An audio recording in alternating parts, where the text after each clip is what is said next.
this is an iHeart podcast. Guaranteed human.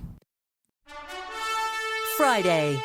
Kick off the Winter Olympics in style with the opening ceremony from Italy, featuring a special performance by Mariah Carey. Celebrate the greatest athletes from around the globe as they come together to go for gold. Lindsey Vonn, sensational! The opening ceremony of the Winter Olympics. Ilya Malinin.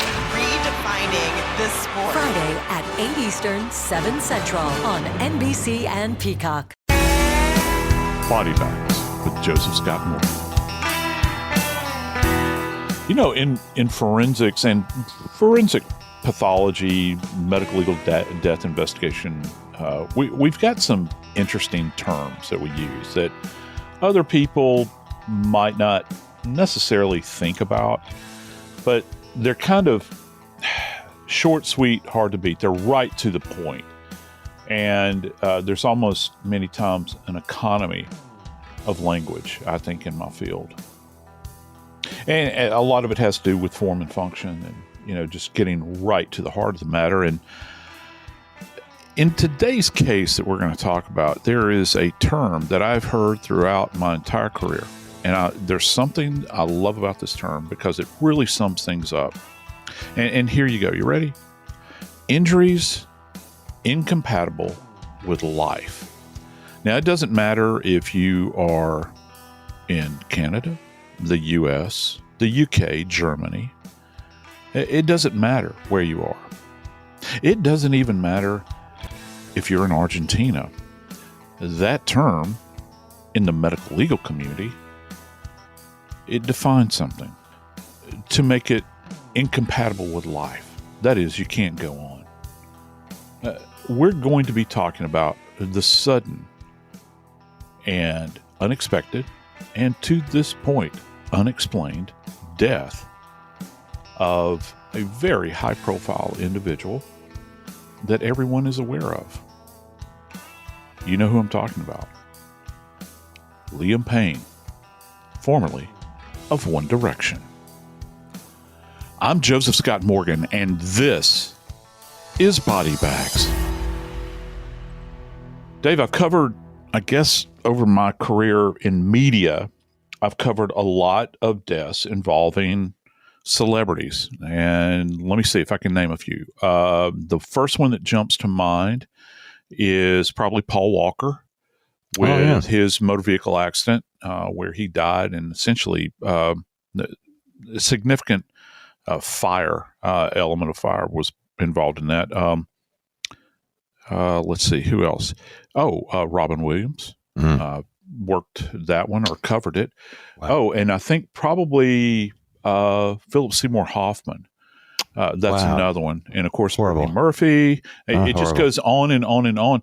And isn't that interesting? Do you find this interesting? I'd love to know, because look, man, you've been in media for a long, long time. Mm-hmm. All right. And I know that you have this incredible ability to see trends and patterns and things that I don't possess.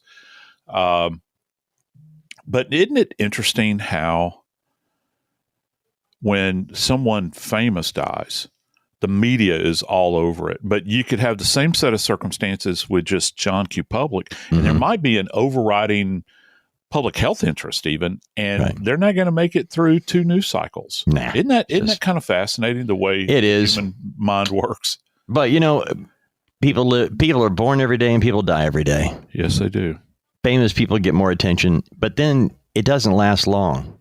And sadly, Liam Payne right now, his passing is being covered because he's 31 years old and he's world famous and rich, and he dies, and people want to know why. And I think it's explainable. I actually am an expert at addiction, and it's probably the only thing I will say I am an expert at. I've been sober now since August 7th, 1990. And when I see public individuals talking about things, especially in the world of addiction, a lot of times, you know, they're really not sober. And it's sad because they're not lying to themselves. They're lying to the world in a lot of cases. And Liam Payne was very public about his addiction issues. alcohol. I got to stop you right here because look, I mean, you rely on my expertise a lot. I'm really interested in exploring this. Just very briefly, just indulge me just for a second. I'm not talking about Liam Payne here. I'm talking about just broad spectrum. Okay. Yeah. So, having been in recovery for as long as you have been, by the way, I love you and I'm proud of you. I want you to know that up front. Thank you. Because that's truly the good stuff in life, because you've been able to identify something, Dave, and you've helped so many people. I don't think any of our friends understand how many lives you've touched over the years. I think you can't even put a number on it. Yeah. But I'm curious for you, if you came across somebody that is purporting to be in recovery, but yet there is something about them as you're listening to them speak or act or interact. What's one of the first things that you notice about someone that's essentially lying, that they're not telling the truth about their status of being in recovery?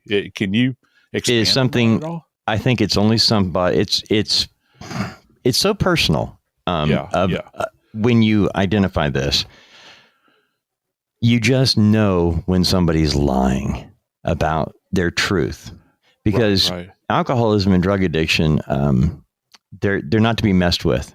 They're alcohol and drugs do not respect people, station, and life. You throw out race and everything else right on out the window, because it is the great equalizer.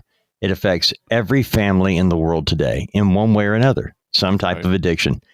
And to somebody who is sober and is living a sober life, you can tell when somebody's not.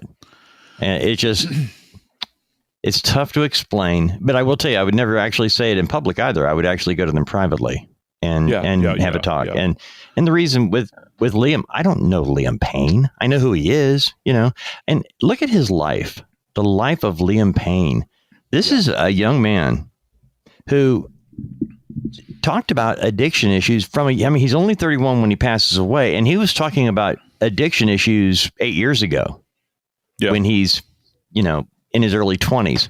And that was encouraging to me, because when you're talking openly about addiction at that age, you're on the right path. It's just that it takes people more than one time often to get sober and stay sober. He even had gone through a 100-day recovery program in Louisiana recently. Okay, right. And I will tell you, just like, it's easy to be a Christian when you're in church. It's easy to be sober in recovery, if that's what you want, in rehab. Although, to be honest with you, alcohol and drugs are available everywhere, including most rehabs. You have to really want to change your life and get it going back on track. And he did. Made several attempts at it. Just to give you an idea, there are so many famous people who suffer alcoholism and drug addiction issues. Yeah. The percentage is no different for them than it is the rest of the world. Isn't that something? Yeah, well, that makes sense. I don't think that, and I don't think that it would. And to that point, let me ask you this. And it's generally you throwing questions at me, but I'm fascinated by this because I'm interested from the perspective, because I have certain music that I listen to, and no disrespect, One Direction is outside of my generation. It's not something I would normally listen to. But I appreciate talent. Sure. Okay. And I know you do too. And this is the beautiful thing about your brain, is that you and I can sit around and talk about music, and you will recall some of the most obscure things about modern music, and we'll begin to talk about it. And I thought that I knew something about, the world, inside the world of either country or rock music. And here's another thing, my friends, that you don't know about Dave Mack.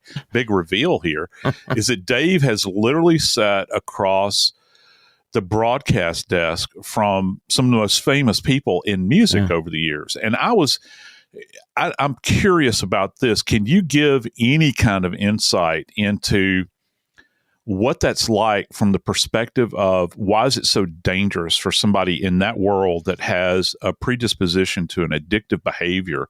Because I think we might know it, but dude, you've kind of had your finger on the pulse of it. You've watched careers probably rise and fall. You've seen some people fly into the side of the mountains, and you've probably seen other people that have been raging success. Yep. They've overcome, and they're still out there producing art or music or whatever. You know, it's amazing. You mentioned the number of celebrities that you've covered in your time. The very first celebrity I was actually on the air when she died was Natalie Wood. And I was on the air in Raleigh, North Carolina. I had met her for the very first time only 1 month before. And oh, wow. Yeah. And I didn't really know who she was because by the time when she died, she had made a movie called Brainstorm with Christopher Walken. And they filmed most of it in the Raleigh, Durham, Chapel Hill area. So they had come back through Raleigh, Durham to do a publicity tour. And that's why I met her while she was in town and actually had a meet and greet at the radio station with her. And so that was kind of neat, get your picture shaken and all that. And then a month later, she dies at Catalina Island off the coast of California, and it was, that was a weird one. I announced it that night, and I remember thinking, I just met her, Right, yeah. And then after that, Brian Wilson's little brother, Dennis, the death of Dennis Wilson hit me really hard and still affects me to this day. Dennis was an alcoholic, yeah. And I have there have been a number of famous people that have passed away due to alcoholism and drug addiction. The only difference between them and everybody else is they're famous. And would you say that there is a difference though in the area of like access? I think because I've always heard these terms about how if you're famous, you literally have people wanting to give you drugs, and I say you in the universal sense that you have either backstage or people coming into your hotel room. And how many stories have we heard over the years? You just think about, I don't know, let's pull a name, The Who, right? We think about Moon and those guys like that. And that whole generation of people where some of them would have their drug dealers even travel with them, right? But they always had access. Interesting that there's two examples. And they tend to come to mind when people talk about alcoholism, drug addiction, and early death, dying at the age of 33. John Belushi and Chris Farley both died at the age of 33, and both from cocaine and alcohol. And they were both big men who were abusers of their body. Both of them fought for sobriety, and both of them had people willing to give them whatever they wanted when they wanted it. But in both of their cases, when they died alone in a hotel room, they didn't both die in a hotel room. John Belushi died at the hotel, the Chateau Marmont in California, in L.A., and Chris died at his place in the John Hancock building in Chicago. But they're both alone when they died, and they had spent the night with women who were drug people who got them the drugs. Yeah, and in both cases, they were having to buy the drugs just like anybody else. Right. They weren't being given drugs at that point. They were at the end of that addiction road where pretty much friends and neighbors knew it was time to leave. Last two people in the room with John Belushi the night he died, Robert De Niro and Robin Williams. They were both in the hotel in that room. And then Kathy Evelyn Smith went out and got the drugs and came back, and she was the one that injected him with the speedball. And that comes into play with Liam Payne here.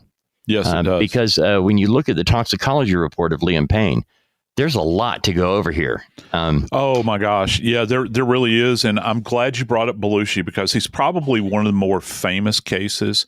And he was speedballing, which if people are not familiar with speedballing, that's a combination of cocaine and and heroin. And those two things seem counterintuitive. Yeah, they're like opposites. They're completely opposite. And so I think that, application of both of those substances at that particular time is you never can tell what might happen. But you know what, my friends?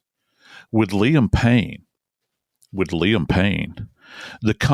you think the combination with Belushi was scary, when you begin to think about what Liam Payne may have been involved with, speedballs seem like child's play.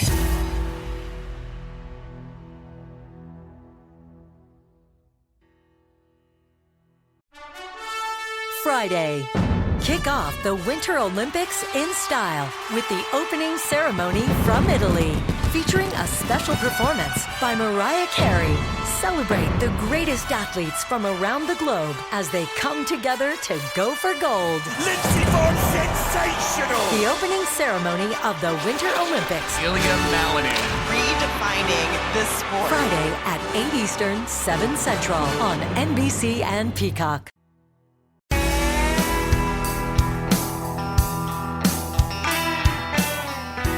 Dave, you've heard me mention my granddaughter, Harper, and I love that child. I love both of my grandchildren, Jameson and Harper. Harper, right now at this stage in her life, there's two colors she likes. She likes purple, because I hope I don't make enemies by saying this, because in my heart I'm an LSU fan. That brings me a lot of pleasure.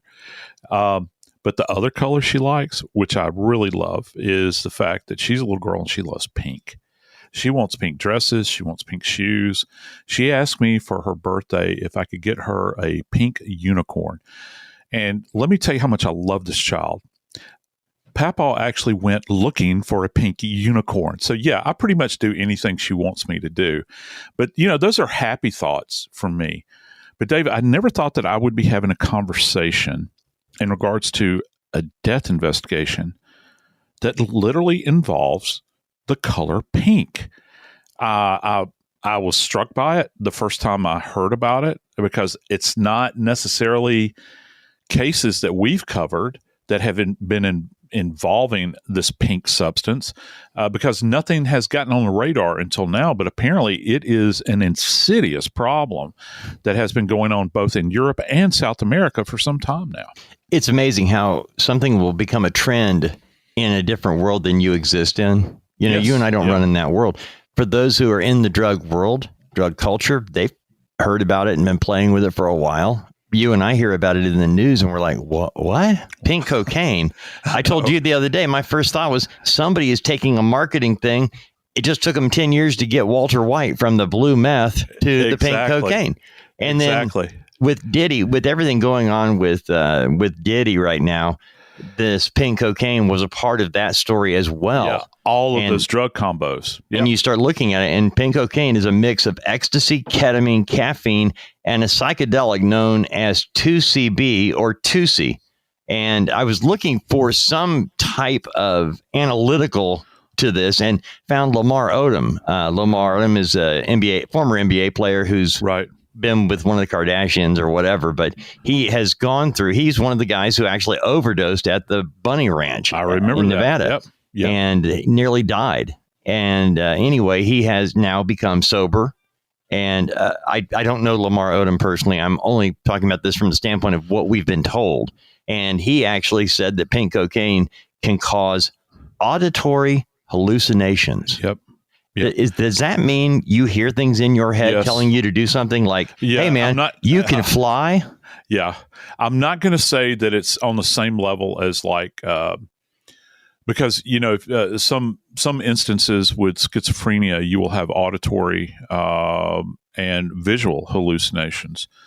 And listen, you're talking about two drugs here that are part of this of this mix in this recipe that can lead to that. We're talking about, one is ketamine, and ketamine has been used it started out as like a vet med. That's what I thought it was. Yeah. Well, you use it. It can be used, and it is used. You can go and look, and like if you've ever wondered like what a surgical suite looks like, the instruments and everything are pretty cool.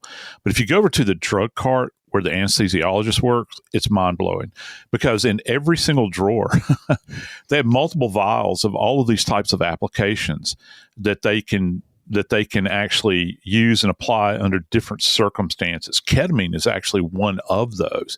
And one of the properties of ketamine is that it has a hallucinogenic effect on individuals. Now, it's going to be different, say, for instance, from like if somebody is like tripping on mushrooms or something like that. But also you throw ecstasy, the MDMA in there as well. It has hallucinogenic effects as well. some of these things, remember, they're calling this pink cocaine with this Right. combo. Well, cocaine is obviously a stimulant. It'll put you on the roof, and also causes heart problems and all those sorts of things. It also causes you to sell your TV at 3:00 in the morning for $5. Yeah, exactly. It will. And just because you want to feed that habit, and it becomes even more insidious when you convert that down to crack. Because crack is very inexpensive, but it's so highly addictive. When I came into my field, Dave, crack was just hitting the streets.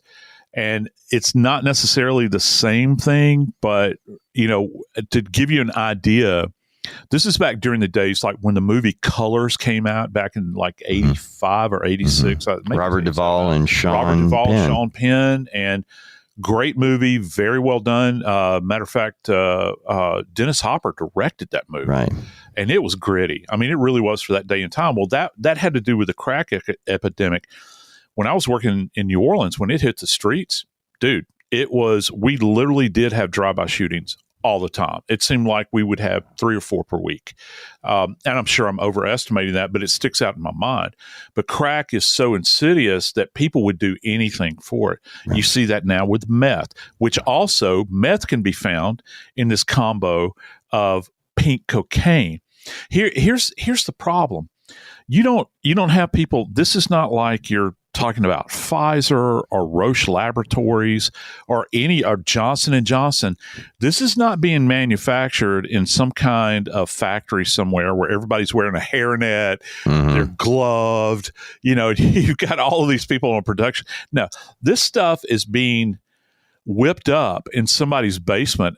The fact that you mentioned Walter White, Walter White would be more desirable, because he had controls on, right, relative to his chemistry background. You don't know what you're going to get. So just because they say that something is pink cocaine, the only thing that is there that makes it pink is they use food coloring in this stuff, and it makes it more attractive. Wow. And you can identify that, but you don't know what's going to be in the mix, man. You have no idea. In talking about all of this and the death of Liam Payne, yeah. The man fell or jumped from a 3rd-story window of a hotel in Buenos Aires. And yet the drug story, that drug angle, is the real issue. It is. Because they don't even know. I was looking at this, Joe, because I mentioned that every family is affected by alcohol and drug and addiction in some form. And I say that because I want people to look at this. If you've got people under the age of 25 in your home, they know who One Direction is. One Direction got together on the X Factor in Great Britain. Liam, he actually auditioned in 2008 when he was 14 years old and didn't make it. He made it onto the show, but he didn't make it all the way. But Simon Cowell said, come back in 2 years. Come back in 2 years. And he did. In 2010, Liam Payne goes back on the show. And this time, he doesn't make it as a solo artist through there, but neither did Harry Styles or any of the rest of the guys in One Direction. They were formed at the X Factor in 2010 in London. And that's how this whole thing of One Direction came together. They were on X Factor. They were created by Simon Cowell on TV. And they had talent. And the boy band experience had been over for 8 years at that point, 7 or 8 years, because it was 2010, 2011. The boy band thing died when you had NSYNC and Backstreet and 98 Degrees and, you name it, O-Town, name the band. And by 2004, they were over. And so here we are 6, 7, 8 years later, and Simon Cowell puts together a boy band, and what happens? They become One Direction, the biggest band in the world for about 3 years.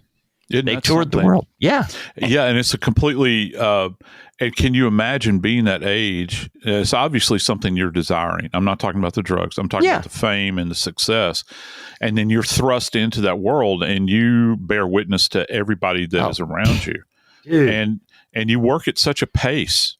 There's such a demand on you that I think that some people might use that as an opportunity to imbibe, perhaps. Maybe they just toy with it a little bit at first. They're like, you know what? Wow, I can go a little bit longer.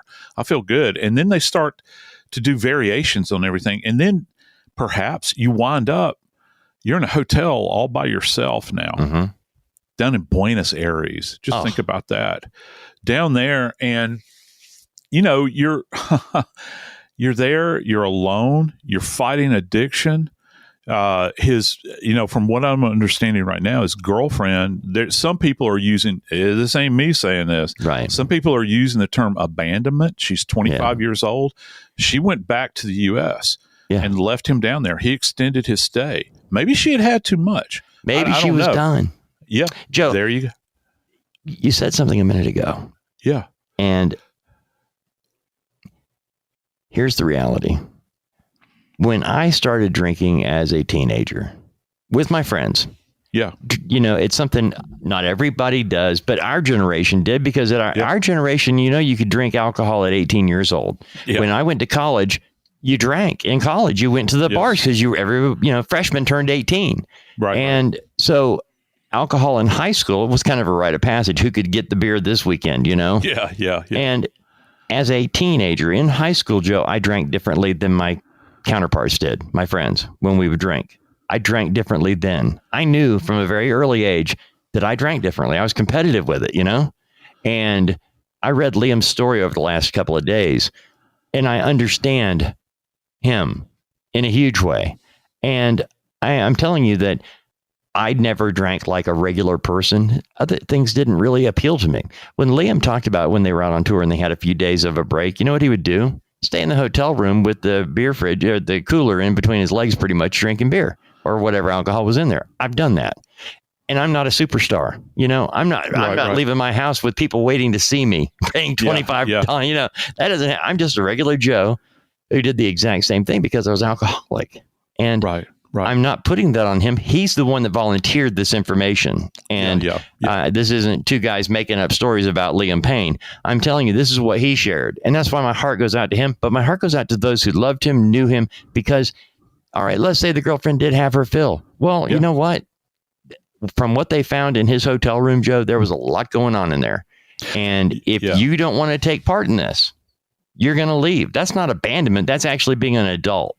Yeah. And I'm glad you pointed that out, because, people that throw that term around, I don't think that they know what it's like to be around someone who is crashing before your eyes, and it's overwhelming. And at some point in time, self-preservation comes in. Now, look, we don't have all of the information at this point, but I do know this. There are multiple questions that are still out there that have yet to be answered. And one of the biggest questions I have at this point is not only what did he have on board in his system, but how in the world did Liam Payne wind up with all of these injuries to his body?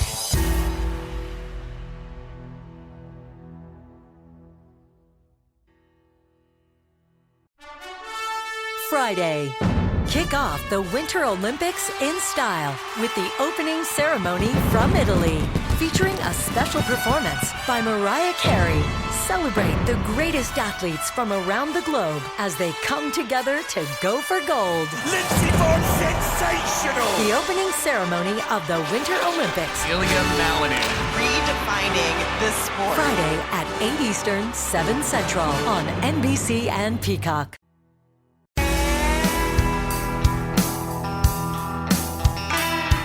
Incompatible with life. Well, what does that mean? Well, there's another term that is applied in our field, and engineering uses it too. They use the term a catastrophic failure. And that goes to like plane crashes, bridges collapsing, all those sorts of things.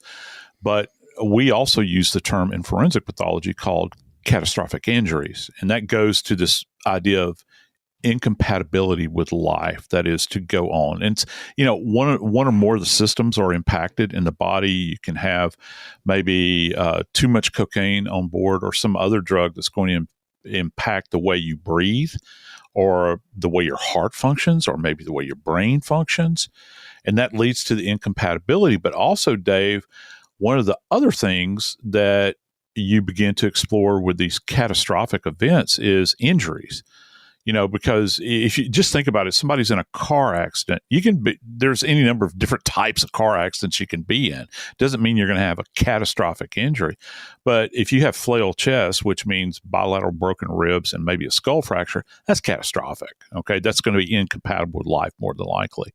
So now, they're throwing this term around about Liam Payne. And to this date, first off, they have yet to release his body. They've told his dad that it could take up to 10 days from the end of the actual initial autopsy till the body is going to be released. They still Why would it take so long? That was one of the big questions I have, because when we do autopsies, this is the way it happens. We do the external examination, which includes x-rays. So we capture all of that. We photograph everything. Then once we get the clothes off, we're going to draw fluids. Okay, we'll draw fluid from the eye, which is vitreous fluid. It's very thick and viscous. And I often compare vitreous fluid to like reading the rings on a tree. You can't necessarily be very specific from a quantitative or a number standpoint, but you can look back almost historically to see what this individual's been involved in, because the fluid in your eye, it does not circulate like blood does. Okay, so it will hold on to some of these residual factors. Of course, we draw urine, we draw blood, we draw bile from the liver. And once those are captured, then we do the autopsy. We remove the organs, weigh the organs, examine the organs, and take sections of them, which is also something that you're looking for and what you suspect might be a drug-related death. But you've got another element here, Dave. You talked about this he went over a balcony, and it's a 3-story fall. Well, I found out the height number, because you generally think, in our mind, we think, okay, 1 story is equal to essentially 10 feet. So if you think of a standard room, floor to ceiling, you're talking about maybe 10 feet in height, okay? Give or take, all right? Dude, this is a 3-story fall. It was a 45-foot fall. 45 feet. Wow. A whole lot more than 30, I was thinking. Yeah, I thought 32 as well. And one of the things you might not be aware of relative to a fall, it's not just the falling. It's also the surface that you're going to impact. Sounds kind of obvious, but a lot of people don't think about this. I've had people that had chute failures with parachutes where they kind of spun in, and they landed in kind of turned, loamy earth, if you will, where a field had been plowed. They didn't actually have a lot of external visible injuries. There was a point of impact, but their insides were just, torn to pieces. You had multiple fractures, these sorts of things. Whereas I've had people that have fallen from 1 story and landed on a rock, like maybe a deciduous boulder down below, and you bet they've got external injuries. Wow. But Dave, here's the thing. They're saying that Liam had close to 25 injuries to his body. 25? 25. Yeah, that's the number that's been thrown around. I've heard 24 and 25. And so I got to tell you, brother, one of the problems I have if somebody says this is it's kind of like if you have a kid or a child where the parents are being investigated for child abuse, and they bring this kid, if they're doctor shopping, for instance, which abusers do, they will bring the child into the hospital and said, yeah, my child's arm is hanging in his side and he won't move it. He did take a fall. And automatically, the hospital staff doesn't think child abuse. They look at the arm and they say, well, we're going to assess it, take an x-ray. Yeah, he's got a green stick fracture or the collarbone's fractured or whatever it is that's causing him to hang down. What you don't expect, because dad said that's from the fall, you get to look at the rest of the kid's body, and they got resolving injuries all over them. They've got bruises, they've got abrasions, and they're all in different ages. So if you're talking to me and you're trying to tell me that this guy falls off of a balcony, impacts what I think is probably either it's on a patio or a courtyard area, there's a high probability. I guess it could have been a ceramic tile or maybe a brick brick area, or maybe he landed in a flower bed, but we know it's a 45-foot fall. How do you account for all these other injuries? You only expect to have an injury where you impact. And I don't know that he passed through like limbs or something like this. It just doesn't make sense to me, Dave. Not the photos I've seen. I was looking for photos of the hotel. I was looking for pictures of news people, because there have been reports that TMZ briefly published a picture of his dead body. And at the height of distaste, they did pull it down finally, apparently. I'm saying apparently because I haven't confirmed it. I haven't found that picture. I just have read the commentary about it. The Washington Post did a story about TMZ posting a picture. But there is a picture that is being posted of his father, Jeff, Liam Payne's father, Jeff, at the hotel room in Buenos Aires and looking out the balcony over the railing and looking down. And it looked like he was towards you mentioned a patio type area or towards the pool area, an area that would be that type of cement, not tree branches and things to fall through that you could have landed like Rambo through the woods. I can't believe there were that many injuries, but I will tell you that there was some warning. One of the people working in the hotel actually told investigators they were concerned about this guest in the hotel who was acting out, apparently under the influence of something. Not saying anything specifically, saying somebody under the influence of alcohol or drugs was acting in a way that made them concerned about the balcony. And actually, the quote from the worker was, "We need to send someone with urgency because I don't know if the guest's life is in danger because he is in a room with a balcony and we are afraid he could do something that threatens life." Wow, that's really insightful on that person's part. I wonder if that individual, like when they did that assessment, I'm wondering if they actually had eyes on or ears on. They heard something through the door. They're knocking on the door. Maybe the person responds with slurred speech, or they start cursing them or something like this. What gives them this idea that he might be a danger to himself or others, or, whatever the case might be? I have heard, and this is kind of interesting, again, going back to the model of the 60s rocker that tears the room to pieces. The room was disrupted. Okay. There were things, broken bits that were around. They're being very kind of coy about that at this point in time, but the room to a certain degree was disheveled. There were things knocked about. So I'm wondering if these injuries that he has allegedly sustained, if any of those can be married up with, say, a broken piece of glass, because they're not being specific about the nature of the injuries. Did he cut himself after he broke something in the room? Did he punch a wall? Is the sheetrock knocked out in certain spots? Has he flipped anything over that could have caused him to bruise an arm or a leg? And how old are these injuries? When we're doing these assessments like this, I want to know if the guy's bumping into furniture regularly, and we can grade bruises. We can go through the color scheme that they all go through. So we have so many questions relative to what went on just prior to his death. But I think probably the most insidious thing that's being floated about, Dave, is that it is being alleged that perhaps one of the workers in the hotel had supplied Liam with drugs. And I think that they're probably going to be barking up that tree. The authorities will. You mentioned his room, and one of the pictures that I've seen from his room is of the TV that has been bashed right in the middle. It looks like a fist went into that one, or an elbow. Right. There is a coffee table that has a lot of drug paraphernalia out on it, tinfoil, white powdery substance, wax from a candle, which you would use if you were burning down a substance so you could inject it. A lot of tinfoil, a lot of plastic baggies that often is a sign of cocaine or something being wrapped in that. And they're saying that a Dove soap, the little box that was used to transport the drugs by a hotel worker to the room. I will tell you this.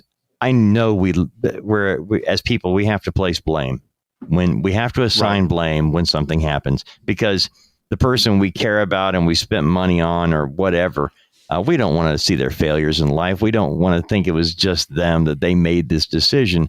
Right. But in reality, Joe, alcoholics and addicts, drug addicts know where to get the drugs. And in the world they live in, it's around them. The drug people surround themselves with other drug people.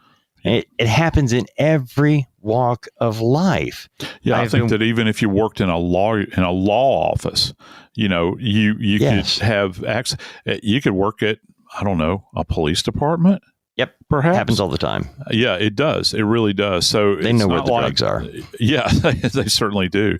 And so you never know what the sourcing of this is going to be. But I think that from an investigative standpoint, this has got to be pursued, and really they have to look at this long and hard, because and I'm just saying from a cold perspective, looking at this as an investigator, I would want to know who this person was.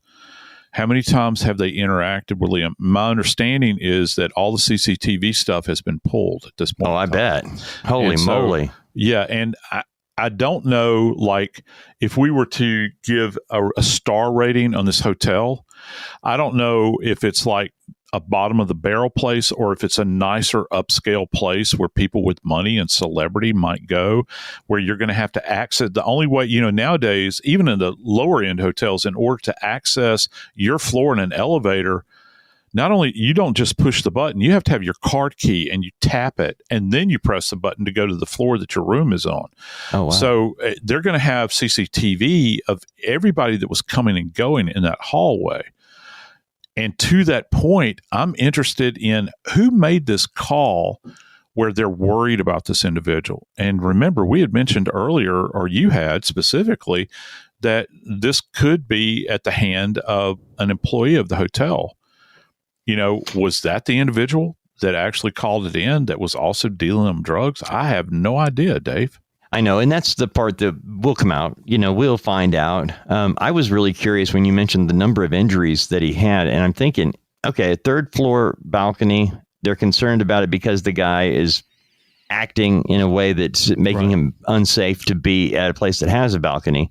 And I guess I'm concerned about, how do you get 25 injuries? I guess if you fall head first, because the one thing that I did find out and I'm verifying this, by the way, because people can claim to be anything. I was the paramedic who was on the scene, and it gets reported. Well, this is actually all verified through the actual national news in Argentina, and the Minister of Communications that is issuing statements on this just to prevent it from spiraling out of control. Pablo Policio is their communications director for the Buenos Aires Security Ministry. That's where he actually said Wednesday that Liam Payne jumped from the balcony of his room. They received a 911 call around 5 o'clock about a, quote, aggressive man who could be under the influence of drugs or alcohol. His body was found on the ground floor with a bottle of whiskey, a lighter, and a cell phone. One of the other things was that when medics arrived on the scene, Joe, the top medic said, based on what the team saw, there was apparently a cranial fracture and extremely serious injuries that led to his immediate death. Yeah. That's your incompatible with life, that they got there and saw his head. That immediately. And lots of times with fractured skulls, one of the things that you'll see, let's just say that we're absent this kind of compound fracture where the bone will actually rip through the skin and you'll see it visibly. Lots of times when you have skull fractures, I'm not trying to be disrespectful, but this is literally how it looks. You'll see, first off, there's a certain asymmetry to the head. Like if you're looking at a person that's got a severe skull fracture and you look at their face dead on, the head will actually be skewed slightly. Like one eye will literally be lower than the other, particularly if you've got one of these really high velocity kind of events that occurs like this. You see it with gunshot wounds to the head as well. So the architecture of the skull, that I don't think that people fully appreciate the foundation of it many times, how it sets you up, how you appear to other people and this sort of thing, it'll be greatly skewed many times.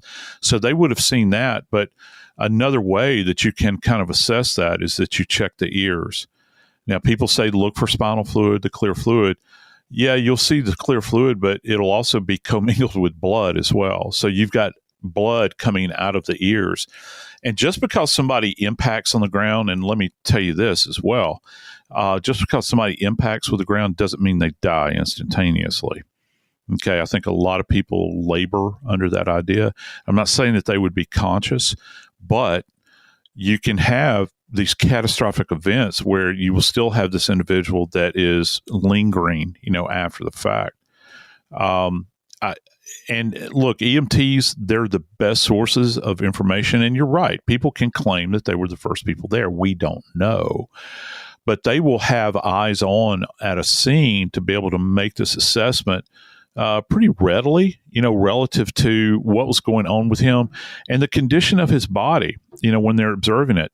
And here's something fascinating to me. I want to know if this was a witnessed event, if somebody actually saw him go over the balcony, watched him all the way down to the ground, saw him strike the ground, or if this is kind of an after the fact where they walk out and they look down and say, oh my gosh, there's a man laying in the courtyard and he is dead. He's got a lighter laying there, there's a bottle of booze or whatever else that he's got there with him. I think that's kind of intriguing as well in a case like this, Dave. I just kind of went on the assumption based on the reporting and everything else, but you're right. You're absolutely right, Joe. We need to know that. And I think the media has done what they do. They report the story as it evolves, from the very first stories that you get. And that's why it's been such a huge story. But I will tell you this. If you've ever had a thought of harming yourself, suicide, if you're alcoholism, drug addiction, whatever it is, there is a hotline for, if you have it's 988. Those three numbers, 988 is a suicide number. If you have ever felt like that. And I will tell you this with regard to alcohol, and I'm only saying this because Liam Payne talked about it openly. Yeah. And I will tell you, reading it, I understand it. And my heart hurts for him. I understand it. And I will tell you, I can tell you I was at an AA meeting. I can't tell you anybody else was there. And I will tell you that when you decide that it's time, there's an 800 number you can call. You can look up AA anywhere. AA. You'll find Alcoholics Anonymous if you want to find it. There is a number. And it's 800-934-9518. You can go back on the podcast and get this, and we'll put it in the body. But I will tell you, there's no shame in seeking help. And I will tell you that alcoholism, drug addiction will leave you in jail or dead. The only two things that happen. And it just hurts my heart that a 31-year-old man who tried to get help was not able to find what he was looking for. No, he wasn't. And you wonder about, what circumstances had led up to this. I think that may have been the trigger, but there's kind of this insidious lurking monster that's out there that's always right beneath the surface for people that are suffering with addiction. And sometimes all it takes is one person to turn their back or one person to at least appear that they don't care anymore. But you know what? For every circumstance like that, there's always one person out there that might be willing to help you. And Dave said it right.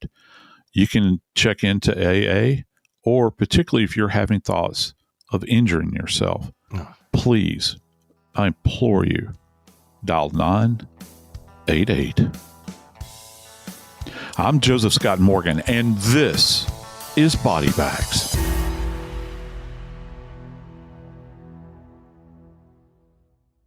This is an iHeart podcast. Guaranteed Human.